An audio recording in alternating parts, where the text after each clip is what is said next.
Hi guys, and welcome again to Teaching Fabulously with me, Felicia. So today I want to talk about building healthy relationships with your students.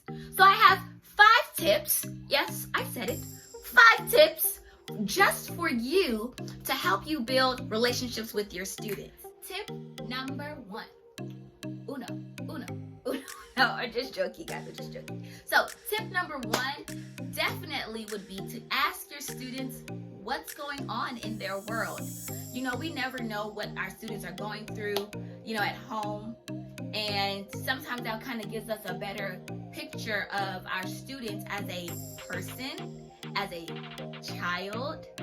And it's just very helpful to know, or just not to be nosy, but just try to figure out what they like, what they don't like, on a non-academic level area of concern.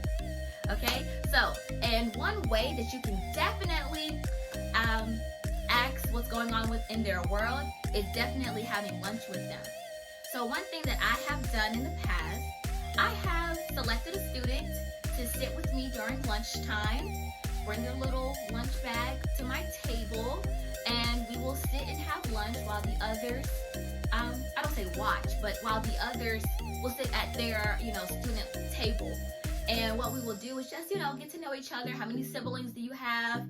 Okay, what's your favorite thing to do? What's your favorite TV show? Just really trying to get to know my students. So that's one thing that I've done. Sit with me during lunch and just chit chat and, just have a really good time.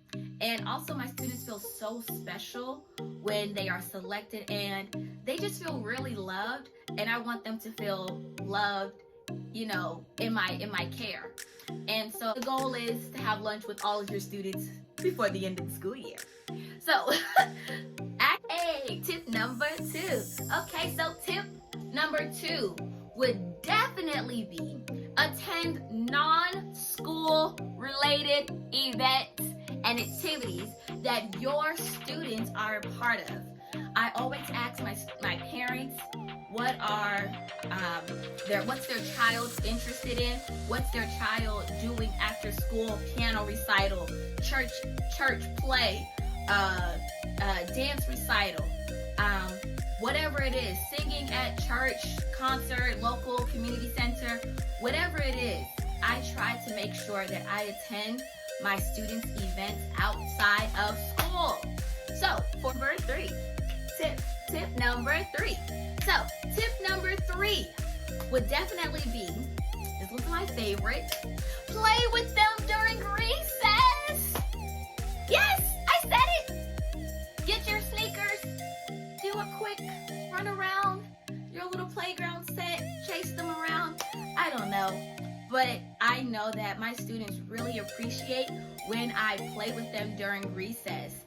So I will do, like I said, 1 to 2 good laps around the playground set. I'll climb up on the stairs and go down the slide, and they will tag me, Miss Stewart's it, Miss Stewart's it.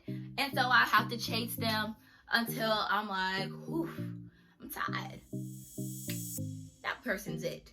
I don't want to play anymore. I want a teacher timeout. But they really appreciate when I play with them. So I play with them on the playground.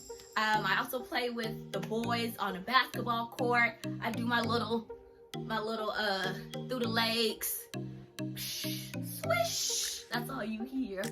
No, I'm just joking. I'm not that good. I try to be, but whatever. But we're just playing with them. Like, the kids really get excited. So I'll tell them, okay, let me grab my sneakers. She's grabbing her sneakers. She's gonna play with us.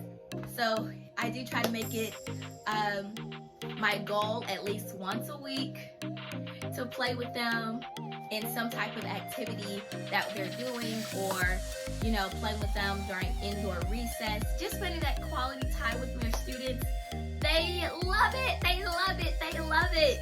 Tip number 4. 1, 2, 3, 4. Tip number 4. 4. So tip number 4 would definitely be sharing stories with your students when you were their age that are appropriate, okay? No inappropriate story sharing, but appropriate stories when you were a child, when you were 6, 7, 8, how you were as a student, just to kind of share and connect with them that, you aren't teacher that knows everything, that you once were a child, that you did get in trouble. I know I tell them that I got in trouble every now and then, but I was really a good kid. I did not like to get in trouble, so it was very far in numbers when I got in trouble. I liked trouble. I try to avoid like the plague. But anyway, just sharing stories with your students, they really appreciate that. And I'll share stories with my students relating to different topics that we're talking about in class, and they enjoy that as well. Tip number 5. You made it! Tip number 5. Tip number 5 is another one of my favorites. This tip is all about laughing. Laugh with your students. Try to interject some silly moments in between your lessons, in between your subjects, in between the day. Try to find some silly moments that you can just share with your students and just be silly with them for just a little bit. I know that learning is important. You gotta be on it. However, laughing is good medicine for the body, the mind, the soul. So laugh with your students. I'm so glad that you have enjoyed these 5 tips. These 5 tips with me on how you can build better relationships with your students. So, if you would like to see more videos, or if you have some ideas for different videos or different topics that I can talk about that you want to hear, please comment down below. Please like and subscribe to Teaching Fabulously with Felicia. I don't know why I did that, but thanks for watching. See you guys later. Bye now.